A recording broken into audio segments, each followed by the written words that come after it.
ನಾವೇನು ಹಾಕಿದ್ರೆ ಅಲ್ಲಿಂದ ಬೇರೆ ಬರ್ತಾವೆ ಏನು ಸೀನ್ ಬರ್ತಾವೆ ನೋಡ್ರಿ ಇದು ಸೀನ್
ಬರ್ರಿ ಮುಂದೆ ಹಿಂಗಡೆ ಬಾರೋ ಮುಂದ್ಗಡೆ ಬನ್ನಿ ದಯವಿಟ್ಟು ಹೊಸ ಪಡೆದಿಗೆ ನಡೀರಿ ಬರ್ರಿ ಬರ್ರಿ ಸ್ವಲ್ಪ ದಾರಿ ಬಿಡಿ ಸ್ವಲ್ಪ ಸೈಡ್ ಬಂದ್ಬಿಡಿ ಎಲ್ಲರೂ ಎಲ್ಲ ಸೈಡ್ ಬನ್ನಿ ಸೈಡ್ ಬನ್ನಿ ಎಲ್ಲ ಸೈಡ್ ಬನ್ನಿ ಇನ್ನು ಬನ್ನಿ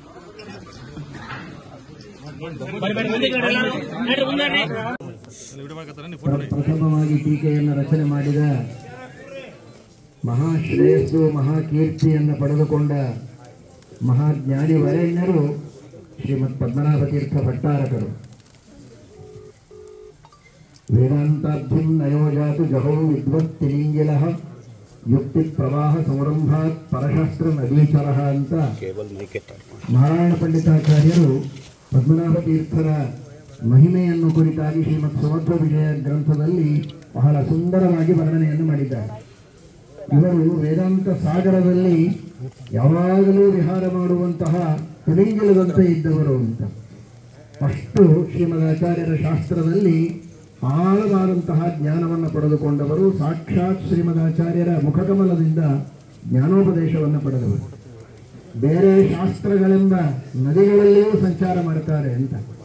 ಅಂದರೆ ನಮ್ಮ ಶ್ರೀಮದ್ ಆಚಾರ್ಯರ ಶಾಸ್ತ್ರ ಇದು ಸಮುದ್ರ ಇದ್ದಂತೆ, ಬೇರೆ ಶಾಸ್ತ್ರಗಳೆಲ್ಲ ನದಿಗಳಿದ್ದಂತೆ. ಆ ಸಮುದ್ರದಲ್ಲಿ ಸಂಚಾರ ಮಾಡುವ ತಿಮಿಂಗಿಲ ಆಗಿದ್ದರೂ ಕೂಡ ಆ ಸಮುದ್ರದ ನೀರು ಕೆಲವೊಮ್ಮೆ ನದಿಗಳಲ್ಲಿ ತಿರುಗಿ ಹೋದಾಗ ಆ ತಿಮಿಂಗಲ ನದಿಗೆ ಹೋಗಿ ಮತ್ತೆ ಬರುವಂತೆ ಎಷ್ಟು ಬೇಕೋ ಅಷ್ಟು ಪರಶಾಸ್ತ್ರಗಳ ವಿಮರ್ಶೆಯನ್ನು ಮಾಡಿ ಮತ್ತೆ ಶ್ರೀಮದ್ ಆಚಾರ್ಯರ ಸಿದ್ಧಾಂತದ ಪ್ರತಿಷ್ಠಾಪನೆಗೆ ತಮ್ಮನ್ನು ತಾವು ಸಮರ್ಪಣೆ ಮಾಡಿಕೊಂಡ ಮಹಾನುಭಾವರು. ವೇದ ಪ್ರವಚನಾಚಾರ್ಯ ಶಿಷ್ಯೋಸಾದಿ ಪೂಜಿತ ಅಂತ ಶ್ರೀಮದ್ ಆಚಾರ್ಯರು ಸಕಲ ವೈದಿಕ ವಾಂಗ್ಮಯಕ್ಕೆ ಅತ್ಯದ್ಭುತವಾದ ವ್ಯಾಖ್ಯಾನವನ್ನು ಮಾಡಿದ ಮಹಾನುಭಾವರು. ವೇದಗಳ ಭಾಷೆಗೆ ವೇದಗಳ ಆಧಾರದಿಂದಲೇ ವ್ಯಾಖ್ಯಾನ ಮಾಡಿದವರು. ಶ್ರುತಿ ಸ್ಮೃತಿ ಇತಿಹಾಸ ಪುರಾಣಗಳನ್ನೆಲ್ಲ ವಿಮರ್ಶೆ ಮಾಡಿ ವಿಶ್ವ ಸರ್ವೋತ್ತಮತ್ವದ ಸ್ಥಾಪನೆ ಮಾಡಿದವರು ಶ್ರೀಮದ್ ಆಚಾರ್ಯರು. ಅಂಥವರ ಶಿಷ್ಯರಿವರು. ಅವರ ಮಾರ್ಗದರ್ಶನದಲ್ಲಿ ಪ್ರವಚನವನ್ನು ಮಾಡುತ್ತಾರೆ, ಪಾಠವನ್ನು ಹೇಳ್ತಾರೆ ಅಂತ ಎಲ್ಲ ಕಡೆಗೂ ಇವರಿಗೆ ಮನ್ನಣೆಯನ್ನು ಕೊಡ್ತಾ ಇದ್ದರಂತೆ. ಅಂತಹ ಸಕಲ ಶಾಸ್ತ್ರಗಳಲ್ಲಿ ಪಾರಂಗತರಾದ ಅತ್ಯದ್ಭುತವಾದ ವೇದಾಂತಗಳ ಪ್ರವಚನದಲ್ಲಿ ಪರಿನಿಷ್ಠಿತರಾದಂತಹ ಪ್ರಾಚೀನ ಟೀಕಾಚಾರರು. ಟೀಕಾಕೃತ್ಪಾದರಿಗೂ ಕೂಡ ಉಪಜೀವರಾದವರು. ಸ ಪದ್ಮನಾಭ ತೀರ್ಥಾರ್ಕ ಗೋಗಣಸ್ತು ದೃಶೇ ಮಮ ನ ತತ್ವಮಾರ್ಗೇ ಗಮನಂ ವಿನಾಯದುಪಜೀವನಂ.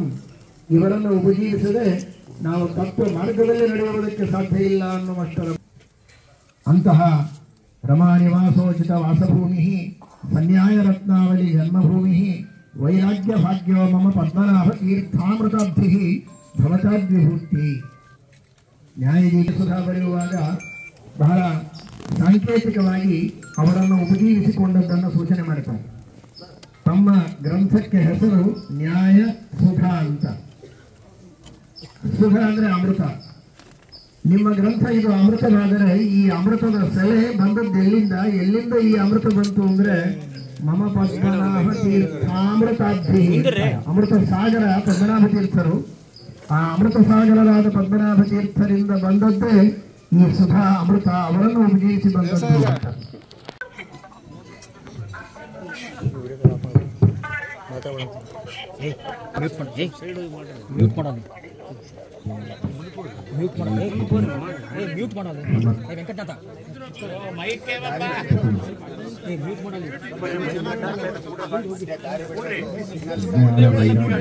ಸರ್ ಈ ಕಡೆ ಬನ್ನಿ ಸರ್.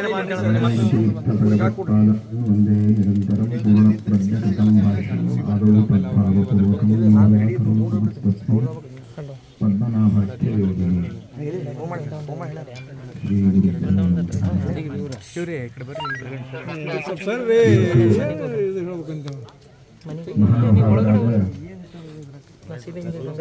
ಪದ್ಮನಾಭೇಶ್ವರ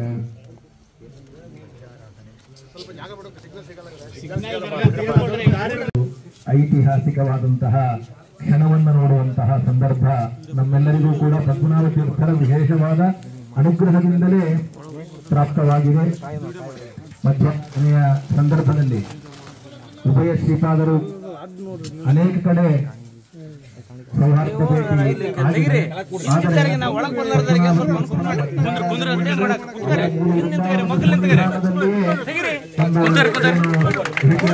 ಇದು ಬಹಳ ಅಪರೂಪದ ಕ್ಷಣ. ಇದನ್ನು ನಾವೆಲ್ಲರೂ ಕೂಡ ಕೈ ತುಂಬಿಕೊಳ್ಳೋಣ. ಒಂದು ಪ್ರಸಂಗ, ಆರಾಧನೆಯ ಒಂದು ಸಂದರ್ಭದಲ್ಲಿ ಉಭಯ ಶ್ರೀಪಾದರು ಸನ್ನಿಧಾನದಲ್ಲಿ ಸೇರಿ ನಮ್ಮ ಮಾಧ್ವ ಸಮಾಜಕ್ಕೆ ಒಂದು ಉತ್ತಮವಾದ ಸಂದೇಶವನ್ನು ನೀಡ್ತಾ ಇದ್ದಾರೆ ಅಂತ ಹೇಳಿದರೆ ಅತಿಶಯೋಕ್ತಿ ಆಗಲಿಕ್ಕಿಲ್ಲ. ಇವತ್ತು ವಿಶೇಷವಾಗಿ ನಮ್ಮಲ್ಲಿ ಸಂಘಟನೆ ಬಹಳ ಮುಖ್ಯವಾಗಿದೆ.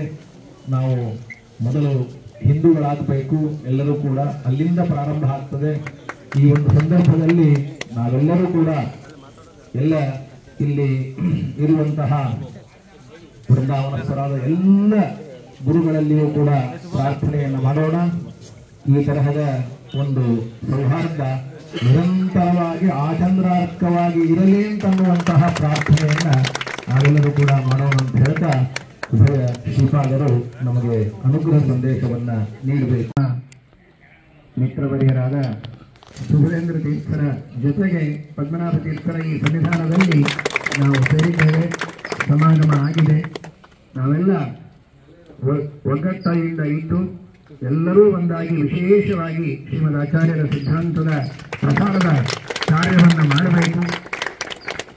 ಏನೆಲ್ಲ ವ್ಯಾಜ್ಯಗಳಿವೆ ಅವುಗಳನ್ನು ಒಂದು ಸೌಹಾರ್ದಯುತವಾದಂತಹ ವಿಚಾರ ವಿನಿಮಯಗಳಿಂದ ಆದಷ್ಟು ಶೀಘ್ರದಲ್ಲಿ ಅದನ್ನು ಬಗೆಹರಿಸಿಕೊಂಡು ಒಳ್ಳೆಯ ಸೌಹಾರ್ದದಿಂದ ಪ್ರೀತಿ ಅಭಿಮಾನಗಳಿಂದ ಎಲ್ಲರೂ ಸೇರಿಕೊಂಡು ಬಹಳ ಚೆನ್ನಾಗಿ ಇದನ್ನು ನಡೆಸಿಕೊಂಡು ಹೋಗೋಣ. ಆ ರೀತಿಯಲ್ಲಿ ಪದ್ಮನಾಭ ತೀರ್ಥರು ಎಲ್ಲ ಗುರುವರೆಣ್ಯರು, ಜ್ಞಾನಿವರೆಣ್ಯರು, ಶ್ರೀಮದ್ ಆಚಾರ್ಯರು ಅನುಗ್ರಹವನ್ನು ಮಾಡಲಿ ಎಂಬುದಾಗಿ ಪ್ರಾರ್ಥನೆಯನ್ನು ಮಾಡುತ್ತೇವೆ. ಈ ಸಂದರ್ಭದಲ್ಲಿ ಅವರಿಗೆ ನಮ್ಮ ಅತ್ಯಂತ ಆತ್ಮೀಯರಾದ ಮಿತ್ರವರೆಣ್ಯರಾದ ರಾಘವೇಂದ್ರ ಮಠಾಧೀಶರಾದ ಸುಬುಧೇಂದ್ರ ತೀರ್ಥರಿಗೆ ಹೃತ್ಪೂರ್ವಕವಾದ ಅಭಿನಂದನೆಗಳನ್ನು ಈ ಸಂದರ್ಭದಲ್ಲಿ ತಿಳಿಸ್ತೇವೆ. ಇದೇ ರೀತಿ ಸ್ನೇಹಯುತವಾದ ಸೌಹಾರ್ದ ನಿರಂತರವಾಗಿ ನಡೆಯಲಿ, ಮುಂದುವರೆಯಲಿ. ಎಲ್ಲ ಮಾಧ್ವ ಬಾಂಧವರಲ್ಲಿಯೂ ಕೂಡ ವಿಶೇಷವಾದ ಸ್ನೇಹ ಸೌಹಾರ್ದಗಳು ಬೆಳೆಯಲಿ ಅಂತ ಈ ಸಂದರ್ಭದಲ್ಲಿ ಗುರುಗಳ ಮೂಲಕ, ಇವರ ಮೂಲಕ ಭಗವಂತನಿಗೆ ಪ್ರಾರ್ಥನೆಯನ್ನು ಮಾಡ್ತಾರೆ. ಮಹಾಹರಿ ಓಂ. ವ್ಯಾಸಾಯ ಭವನಾಯ ಹೃದಯಾಯ ಶುದ್ಧವಿದ್ಯಾಯ ಮಧ್ವಾಯ ಚ ನಮೋ ನಮಃ. ಪೂರ್ಣಪ್ರಜ್ಞಕೃತಂ ಭಾಷ್ಯಂ ಆದೌ ತದ್ಭಾವಪೂರ್ವಕಂ ಯೋಜಕರೋ ನಮಸ್ತಸ್ಮೈ ಪದ್ಮನಾಭಾಖ್ಯ ಯೋಗಿನೇ. ಸರ್ವೇಪಿ ಸುಖಿನಃ ಸಂತು, ಸರ್ವೇ ಸಂತು ನಿರಾಮಯಾಃ, ಸರ್ವೇ ಭದ್ರಾಣಿ ಪಶ್ಯಂತು, ಸರ್ವೇ ಸುಗುಣಶಾಲಿನಃ.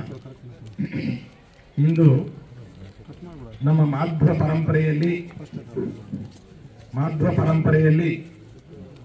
ಶ್ರೀಮದಾಚಾರ್ಯರ ಸನ್ಯಸ್ತ ವಸ್ತು ಪೀಠ ಪರಂಪರೆಯ ಪ್ರಪ್ರಥಮ ಶಿಷ್ಯರಾದ ಆದ್ಯ ಟೀಕಾಕಾರರು ಎಂಬುದಾಗಿ ಪ್ರಸಿದ್ಧರಾದ ಶ್ರೀ ಪದ್ಮನಾಭ ತೀರ್ಥ ಗುರು ಸಾರ್ವಭೌಮರ ಮಧ್ಯಾರಾಧನಾ ಮಹೋತ್ಸವ. ಪದ್ಮನಾಭ ತೀರ್ಥರ ಬಗ್ಗೆ ಈಗಾಗಲೇ ಶ್ರೀಗಳು ಹೇಳಿದರು. ಅನುವ್ಯಾಖ್ಯಾನಕ್ಕೆ ಅತ್ಯಂತ ಶ್ರೇಷ್ಠವಾಗಿರತಕ್ಕಂತಹ ಸಂನ್ಯಾಯ ರತ್ನಾವಳಿ ಅನ್ನುವಂತಹ ಗ್ರಂಥವನ್ನ ರಚನೆ ಮಾಡಿದ್ದಾರೆ ಇಂದಿನ ಆರಾಧನಾ ನಾಯಕರು. ಅವರ ಬಗ್ಗೆ ಹೇಳುವಾಗ ರಾಘವೇಂದ್ರ ವಿಜಯದಲ್ಲಿ ಒಂದು ಮಾತನ್ನು ಹೇಳ್ತಾರೆ. ಸತರ್ಕ ದೀಪಾವಳಿ ಮತ್ಯುದಾರಾಂ ಸಂನ್ಯಾಯ ರತ್ನಾವಳಿ ಮತ್ಯನಿಂದ್ಯಾಂ. ಇಲ್ಲಿ ಆಚಾರ್ಯರು ಏನು ಸೂತ್ರ ಪ್ರಸ್ಥಾನಕ್ಕೆ 4 ಕೊಡುಗೆಗಳನ್ನಿಟ್ಟಿದ್ದಾರೆ. ಒಂದು ಸೂತ್ರ ಭಾಷ್ಯ, ಒಂದು ಅನುವ್ಯಾಖ್ಯಾನ, ಒಂದು ನ್ಯಾಯ ವಿವರಣ, ಒಂದು ಅಣುಭಾಷ್ಯ ಎಂಬುದಾಗಿ. ಅವುಗಳಲ್ಲಿ ಅತ್ಯಂತ ಪ್ರಧಾನವಾಗಿರತಕ್ಕಂತಹ 2 ಗ್ರಂಥಗಳಿಗೆ ಒಂದು ಸತರ್ಕ ದೀಪಾವಳಿ ಎಂಬುದಾಗಿ ಸೂತ್ರ ಭಾಷ್ಯಕ್ಕೆ ವ್ಯಾಖ್ಯಾನ ರೂಪವಾಗಿ ಟೀಕಾ ರೂಪವಾಗಿ ರಚನೆ ಮಾಡಿದ್ದಾರೆ. ಇನ್ನೊಂದು ಆಚಾರ್ಯರ ಅನುವ್ಯಾಖ್ಯಾನಕ್ಕೆ, ಉತ್ತರ ಪ್ರಸ್ಥಾನವಾದಂತಹ ಅನುವ್ಯಾಖ್ಯಾನಕ್ಕೆ ಅವರು ಸಂನ್ಯಾಯ ರತ್ನಾವಳಿ ಎಂಬತಕ್ಕಂತಹ ಶ್ರೇಷ್ಠವಾದ ವ್ಯಾಖ್ಯಾನವನ್ನು ಮಾಡಿದ್ದಾರೆ. ಇದನ್ನ ರಚನೆ ಮಾಡಿದ್ದಾರೆ ಅಂತಿಷ್ಟೇ ಹೇಳದೆ ಭಾಷ್ಯಾನುಭಾಷ್ಯ ಆಶಯ ಬೋಧಯಿತು. ಭಾಷ್ಯದ ವ್ಯಾಖ್ಯಾನವಾದಂತಹ ಸತರ್ಕ ದೀಪಾವಳಿ ಭಾಷ್ಯದ ಬೋಧವನ್ನು ಚೆನ್ನಾಗಿ ವಿಶದಪಡಿಸುವಂತಹ ವ್ಯಾಖ್ಯಾನ ಟೀಕೆ. ಇನ್ನೊಂದು ಅನುವ್ಯಾಖ್ಯಾನದ ಭಾವವನ್ನು ಚೆನ್ನಾಗಿ ಹೊರಹೊಮ್ಮಿಸುವಂತಹ ಟೀಕೆ. ಹೀಗೆ ಈ 2 ಗ್ರಂಥಗಳು ಅನಿಂದ್ಯವಾದದ್ದು ಎಂಬುದಾಗಿ ಅಲ್ಲಿ ವರ್ಣನೆ ಮಾಡಿದ್ದಾರೆ. ಅವುಗಳಲ್ಲಿ ಮುಖ್ಯವಾಗಿ ಜಯತೀರ್ಥ ಗುರು ಸಾರ್ವಭೌಮರು ತಮ್ಮ ನ್ಯಾಯಸುಧಾದಿ ಗ್ರಂಥಗಳಿಗೆ ಆದ್ಯ ಟೀಕಾಕಾರರಾಗಿರತಕ್ಕಂತಹ ಪದ್ಮನಾಭ ತೀರ್ಥರನ್ನ ಅವರ ಗ್ರಂಥಗಳು ನಮಗೆ ಉಪಜೀವಿಸಿಕೊಂಡು ನಾವು ಗ್ರಂಥಗಳನ್ನು ರಚನೆ ಮಾಡಿದ್ದೇವೆ ಅಂತ ಹೇಳ್ತಾರೆ. ಹೇಳುವಾಗ ಇದನ್ನು ಉಪಜೀವಿಸಿಕೊಳ್ಳದೆ ಇದ್ರೆ ಏನಾಗ್ತಾ ಇತ್ತು ಅಂತಂದ್ರೆ ನತತ್ವ ಮಾರ್ಗೇ ಗಮನಂ ವಿನಾ ಯದುಪಜೀವನಂ ಅಂತ. ಶ್ರೀಮದ್ ಆಚಾರ್ಯರ ತತ್ವ ಮಾರ್ಗದಲ್ಲಿ ಪ್ರಯಾಣ ಅನ್ನುವಂತಹದ್ದು ಈ 2 ಗ್ರಂಥಗಳನ್ನ ಅನುಸರಿಸದೇ ಇದ್ರೆ, ಅಥವಾ ಆದ್ಯ ಟೀಕಾಕಾರರಾದ ಪದ್ಮನಾಭ ತೀರ್ಥರ ಗ್ರಂಥಗಳು ನಮಗಿರದೇ ಇದ್ರೆ ಆಚಾರ್ಯರ ನೇರವಾದ ಅಭಿಪ್ರಾಯ ನಮಗೆ ತಿಳಿಯಲಿಕ್ಕೆ ಸಾಧ್ಯವೇ ಆಗ್ತಾ ಇರಲಿಲ್ಲ ಎಂಬುದಾಗಿ ಆ 2 ಗ್ರಂಥ, ಅವರ ಗ್ರಂಥಗಳ ಎಲ್ಲ ಗ್ರಂಥಗಳನ್ನು ಪ್ರಧಾನವಾಗಿ ಅನುವ್ಯಾಖ್ಯಾನಕ ಒಂದು ಸಂನ್ಯಾಯ ರತ್ನಾವಳಿ ಗ್ರಂಥವನ್ನ ಉಪಜೀವಿಸಿಕೊಂಡು ತಾವು ಶ್ರೀಮನ್ಯಾಯಸುಧಾ ಗ್ರಂಥವನ್ನ ರಚನೆ ಮಾಡಿದ್ದೇವೆ ಅಂತ ಹೇಳ್ತಾರೆ. ಈ ಅನುವ್ಯಾಖ್ಯಾನ ಗ್ರಂಥವನ್ನೇ ಯಾಕೆ ಹೇಳಿದ್ರು ಸತರ್ಕ ದೀಪಾವಳಿ ಟೀಕಾವನ್ನ ಅಂತಂದ್ರೆ, ಜಯತೀರ್ಥ ಗುರು ಸಾರ್ವಭೌಮರು ನ್ಯಾಯಸುಧಾ ಗ್ರಂಥವನ್ನ ರಚನೆ ಮಾಡಲಿಕ್ಕೆ ಅವರು ಉದ್ಯುಕ್ತರಾಗಿದ್ರು. ಅದಕ್ಕೆ ಅನೇಕ ಬಗೆಯಾದ ವಿಷ ಅನ್ನುವಂತಹದ್ದು ನಮಗೆ ಆಗಿಬಿಟ್ಟಿದೆ. ನಮ್ಗೆ ಇವತ್ತು ಬೇಕು ಅಮೃತ ಬೇಕು. ಆ ಅಮೃತ ಯಾವುದು ಅಂತಂದ್ರೆ ಪದ್ಮನಾಭ ತೀರ್ಥರ ಸಂನ್ಯಾಯ ರತ್ನಾವಳಿ ಮೊದಲಾದ ಗ್ರಂಥಗಳನ್ನ ನಿರ್ಮಾಣ ಮಾಡಿರ್ತಕ್ಕಂಥ ಪದ್ಮನಾಭ ತೀರ್ಥರೇ ನಮಗೆಲ್ಲ ಅಮೃತಪ್ರಾಯರಾಗಿದ್ದಾರೆ. ಸ್ವಾಮಿಗಳು ಹೇಳಿದಾಗೆ ಅಮೃತ ಶಬ್ದ ವಾಚ್ಯರಾಗಿರ್ತಕ್ಕಂಥವ್ರು ಮುಖ್ಯವಾಗಿ ವಾಯುರನಿಲ ಅಮೃತ ಮತೇದಂ ಅಸ್ಮಾಂತಂ ಶರೀರಂ ಎಂಬುದಾಗಿ ಉಪನಿಷತ್ತಿನ ಭಾಷ್ಯ ವ್ಯಾಖ್ಯಾನಗಳಲ್ಲಿ ಹೇಳಿದಂತೆ ಸರ್ವಶಬ್ದ ವಾಚ್ಯತ್ವ ಭಗವಂತನಿಗೆ, ನಂತರದಲ್ಲಿ ಅಮ್ಮನವರಿಗೆ, ನಂತರದಲ್ಲಿ ವಾಯುದೇವರಿಗೆ, ಆ ನಂತರದಲ್ಲಿ ನಮ್ಮ ಅಮೃತ ಶಬ್ದ ವಾಚ್ಯರಾಗಿರ್ತಕ್ಕಂಥವರು ಅಮೃತ ತುಲ್ಯವಾಗಿರ್ತಕ್ಕಂತಹ ಸಂದೇಶವನ್ನ, ಗ್ರಂಥ ರತ್ನಗಳನ್ನ ಸಮಾಜಕ್ಕೆ, ಸಾಧಕ ಪ್ರಪಂಚಕ್ಕೆ ನೀಡಿರ್ತಕ್ಕಂತಹ ಮಹಾನುಭಾವರಾದ ಆದ್ಯ ಟೀಕಾಕಾರರಾದ ಪದ್ಮನಾಭ ತೀರ್ಥರು ಇಲ್ಲಿ ಸನ್ನಿಹಿತರಾಗಿದ್ದಾರೆ. ಇವತ್ತು ಅವರ ಆರಾಧನಾ ಮಹೋತ್ಸವ, ಅವರ ಕೃಪಾ ದೃಷ್ಟಿ ನಮ್ಮ ಮೇಲೆ ಬಿದ್ದು ನಮ್ಮಲ್ಲಿರ್ತಕ್ಕಂತಹ ಎಲ್ಲ ಗೊಂದಲ, ಗೋಜುಗಳು, ದುಮಗಳು ಎಲ್ಲವೂ ಪರಿಹಾರವಾಗಿ ಸಮಾಜಕ್ಕೆ ಉತ್ತಮವಾದಂತಹ ಒಂದು ಸಂದೇಶ ನೀಡಬೇಕಾಗಿದೆ. ಇವತ್ತು ನಮ್ಮ ಸನಾತನ ಹಿಂದೂ ಸಂಸ್ಕೃತಿ ಇವತ್ತು ತುಂಬಾ ಅಪಾಯದ ಅಂಚಿನಲ್ಲಿದೆ. ಹಿಂದೂ ಸಂಸ್ಕೃತಿ ನಾವು ಮೊದಲು ಉಳಿಸಬೇಕು.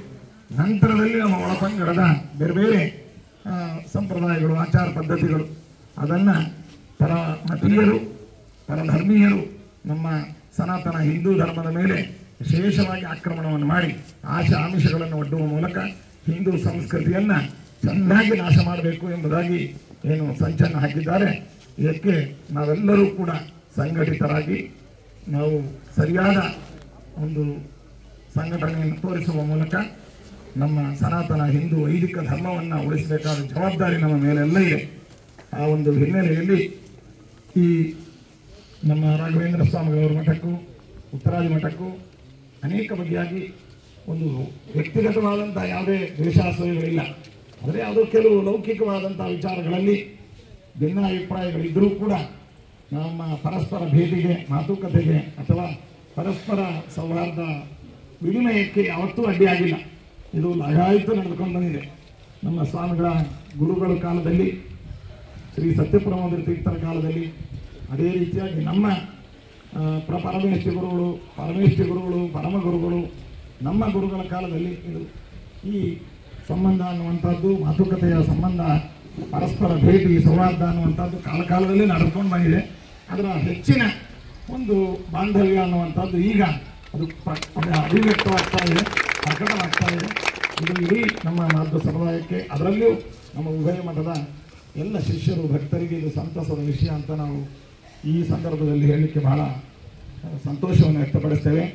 ಪ್ರಕೃತ ಈ ನಾವು ಬೃಂದಾವನದ ನಡುಗಡ್ಡೆಯ ಬೇರೆ ಬೇರೆ ವಿಚಾರಗಳಲ್ಲಿ ಏನು ಭಿನ್ನಾಭಿಪ್ರಾಯಗಳಿದ್ದಾವೆ ಅವನ್ನೆಲ್ಲವನ್ನು ಕೂಡ ಈಗಾಗಲೇ ನಾವು 3-4 ಬಾರಿ ಕುಳಿತುಕೊಂಡು ನಾವು ಸ್ವಾಮಿಗಳು ಮತ್ತು ಉಭಯ ಮಠಗಳ ಪ್ರತಿನಿಧಿಗಳು ಇವರೆಲ್ಲ ಕುಳಿತುಕೊಂಡು ಸೌಹಾರ್ದಯುತವಾದ ಮಾತುಕತೆಗಳು ನಡೆದಿದೆ. ಅದರ ಫಲವಾಗಿಯೇ ಇವತ್ತು ಈ ಗಡ್ಡೆಯಲ್ಲಿ ಎಲ್ಲಿ ನಾವು ವಸ್ತುಗಳನ್ನು ಕಳೆದುಕೊಂಡಿದ್ದೇವೆ ಅಲ್ಲೇ ವಸ್ತುಗಳನ್ನು ಹುಡುಕಬೇಕು. ಹಾಗಾಗಿ ಎಲ್ಲಿಂದ ವಿವಾದದ ಅಥವಾ ಒಂದು ಮನಸ್ತಾಪದ ಒಂದು ಜ್ವಾಲೆ ಹೊರಟಿದೆ ಅಲ್ಲಿಯೇ ಮತ್ತೆ ನಾವು ಅಲ್ಲಿ ಶಾಂತಿ ಸೌಹಾರ್ದವನ್ನು ಬೀರಬೇಕು ಅನ್ನುವಂಥ ಉದ್ದೇಶದಿಂದ ಇವತ್ತು ಇಲ್ಲಿ ನಾವು ಉಭಯ ಶ್ರೀಪಾದರು ಕೂಡ ಇಲ್ಲಿ ಸಮಾಗಮವನ್ನು ಮಾಡಿದ್ದೇವೆ. ಇವತ್ತು ಲೌಕಿಕವಾಗಿ 12 ಗಂಟೆ ಒಳಗಾಗಿ ನಾವು ಇಲ್ಲಿಂದ ನಿರ್ಗಮಿಸಬೇಕು. ಆದರೂ ನಮ್ಮ ಸೌಹಾರ್ದದ ಒಂದು ಬಾಂಧವ್ಯ ಆ ಲೌಕಿಕದ ಸಮಯವನ್ನು ಕೂಡ ಮೀರಿ ಇವತ್ತು ನಾವು ಇಲ್ಲಿದ್ದು ಉಭಯ ಸ್ವಾಮಿಗಳು ಕೂಡ ಸಮಾಜಕ್ಕೆ ಸಂದೇಶವನ್ನು, ಶಾಂತಿ ಸಂದೇಶವನ್ನು, ಸೌಹಾರ್ದದ ಸಂದೇಶವನ್ನು ನೀಡ್ತಾ ಇದ್ದೇವೆ. ಈ ಸಂದರ್ಭದಲ್ಲಿ ನಮ್ಮ ರಾಘವೇಂದ್ರ ಸ್ವಾಮಿಗಳವರ ಮಠದ ಎಲ್ಲ ಶಿಷ್ಯರು ಮತ್ತು ಭಕ್ತರಿಗೆ ನಾವು ತಿಳಿಸೋದೇನು ಅಂತಂದರೆ, ಈ ಸೌಹಾರ್ದದ ಒಂದು ಪರಿಪೂರ್ಣತೆ ಆಗಬೇಕು. ಇದಕ್ಕೆಲ್ಲ ಮಠದ ಶಿಷ್ಯರು, ಭಕ್ತರು, ಅಭಿಮಾನಿಗಳು ಎಲ್ಲರೂ ಕೂಡ ಶಾಂತಿ ಸೌಹಾರ್ದದಿಂದ ಇರಬೇಕು. ನಾವು ಉಭಯ ಸ್ವಾಮಿಗಳವರು ಕುಳಿತುಕೊಂಡು ಮಾತನಾಡಿ ಉಭಯ ಮಠಗಳಿಗೂ ಗೌರವ ಮತ್ತು ಯಾವುದಕ್ಕೂ ಚ್ಯುತಿ ಬಾರದಂತೆ ಒಳ್ಳೆಯ ರೀತಿಯಾದ ಪರಿಷ್ಕಾರಗಳನ್ನು ಕಂಡುಕೊಳ್ತೇವೆ.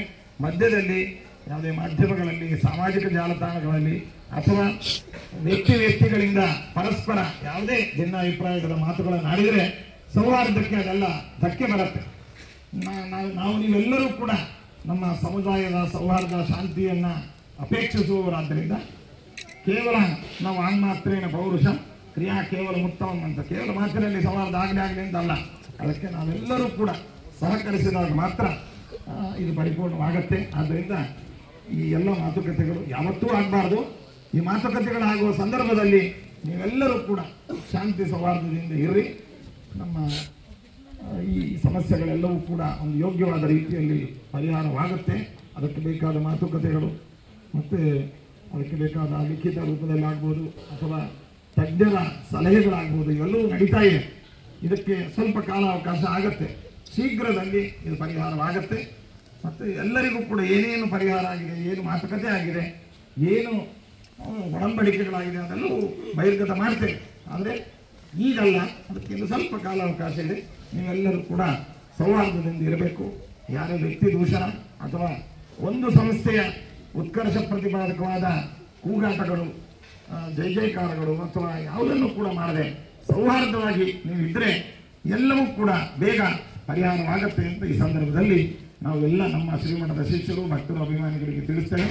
ಈ ಸೌಹಾರ್ದದ ಕಾರಣಕ್ಕೆ ಮಠದ ಶಿಷ್ಯರು, ನಮ್ಮ ರಾಘವೇಂದ್ರ ಸ್ವಾಮಿಗಳವರ ಪೂರ್ವಾಶ್ರಮದ ವಂಶದ ಎಲ್ಲ ಬಂಧು ಬಾಂಧವರು, ಅದೇ ರೀತಿಯಾಗಿ ಭಕ್ತರು ಮತ್ತು ಉಭಯ ಮಠಗಳಿಗೆ ಬೇಕಾದಂತಹ ವ್ಯಕ್ತಿಗಳು ಎಲ್ಲರೂ ಕೂಡ ಇದಕ್ಕೆ ಪೂರ್ಣವಾಗಿ ಸಹಕಾರವನ್ನು ನೀಡಿ ಇದರ ಒಂದು ಈ ಹಂತಕ್ಕೆ ಬರಲಿಕ್ಕೆ ಎಲ್ಲರೂ ಕೂಡ ಕಾರಣರಾಗಿದ್ದಾರೆ ಅಂತ ಈ ಸಂದರ್ಭದಲ್ಲಿ ಹೇಳ್ತಾ ಮತ್ತೊಮ್ಮೆ ಹೇಳ್ತೇವೆ, ಯಾರೂ ಕೂಡ ಯಾವುದೇ ಪ್ರಚೋದನಕಾರಿಯಾದಂತಹ ಮಾತುಕತೆಗಳನ್ನು, ಗಲಾಟೆಯನ್ನು, ಮಾಧ್ಯಮದಲ್ಲಿ ಯಾವುದೇ ವಿಷಯಗಳನ್ನು ಪ್ರಸ್ತಾಪ ಮಾಡದೆ ಎಲ್ಲರೂ ಶಾಂತಿಯುತವಾಗಿರಬೇಕು ಅಂತ ಈ ಸಂದರ್ಭದಲ್ಲಿ ಸಂದೇಶವನ್ನು ನಾವು ನೀಡ್ತಾ ಇದ್ದೇವೆ.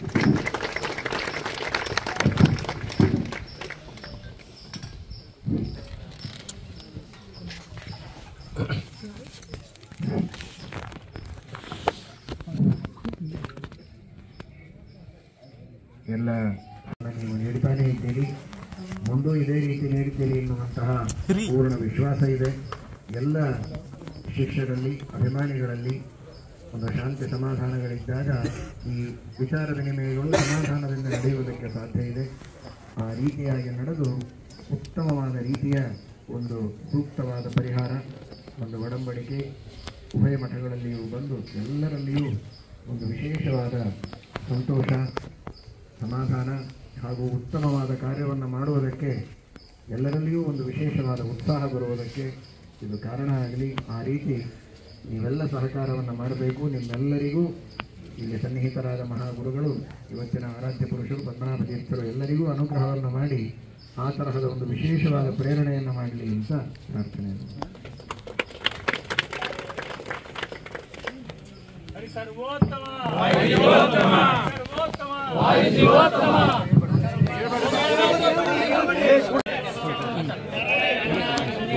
ಅವರ ತೆಗೆದು ಕಳಿಸ್ತಾರೆ.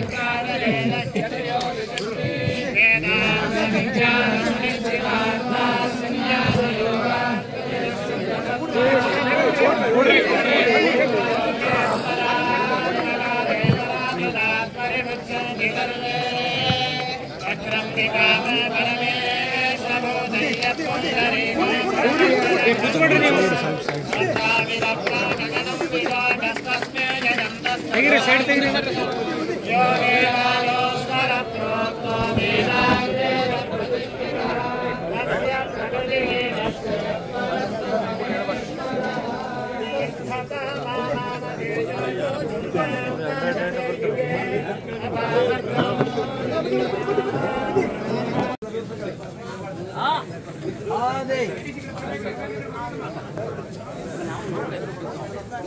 ಫ್ರೀ ಸೈಡ್ ಸೈಡ್ ಸರ್ ತೆಗಿರಿ ಸರ್ ಸರ್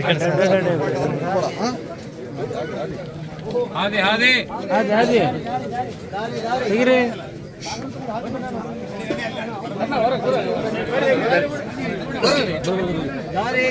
ದಾರಿ ದಾರಿ ದಾರಿ ದಾರಿ ಇಲ್ಲಿ ಬಾಂತ್ ಕರಿ ಅವ್ರನ್ನ ಇಲ್ಲಿ ಬಾಂತ್ ಕೇಳೋದು. ಇಲ್ಲ ಇಲ್ಲ ಮಾತಾಡ್ತಾರೆ. ಇಲ್ಲ ಇಲ್ಲ ಇಲ್ಲ ಇಲ್ಲ ಕೇಳಿದ್ರು ಸ್ವಾಮಿ ಇಲ್ಲೇ ಬಾಂತ್ ಹೇಳ. ದಾರಿ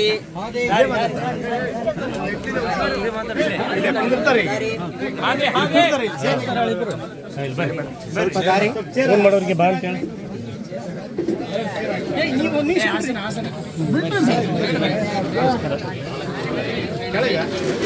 ಪ್ರಸನ್ನ ಬಾಂತ್ ಹೇಳಿ.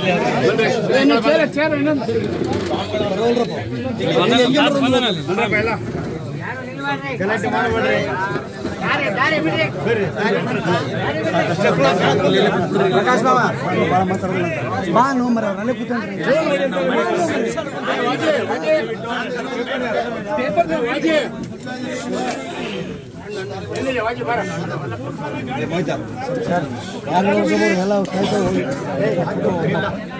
ಸ್ವಲ್ಪ ಸರಿಬೇಕು. ಅಲ್ಲಿ ಮಾತಾಡಿದ್ವಿ, ಅಲ್ಲಿ ಮಾತಾಡಿದ್ವಿ ಸರ್ ಮೀಡಿಯಾದಲ್ಲಿ ಮಾತಾಡ್ತಾರೆ.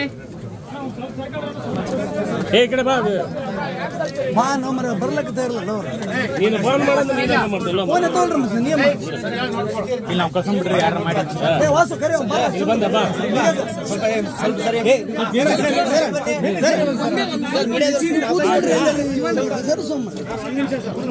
ಅಲ್ಲ ಅಲ್ಲ ಸ್ವಲ್ಪ ಪೇಪರ್ ಏರಿ ಬಿಡ್ರಿ ಸರ್.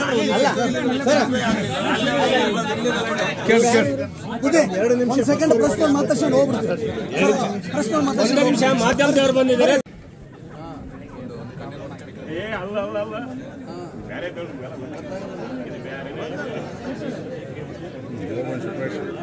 ಅಲ್ಲ ಬೆಳಗ್ಗೆ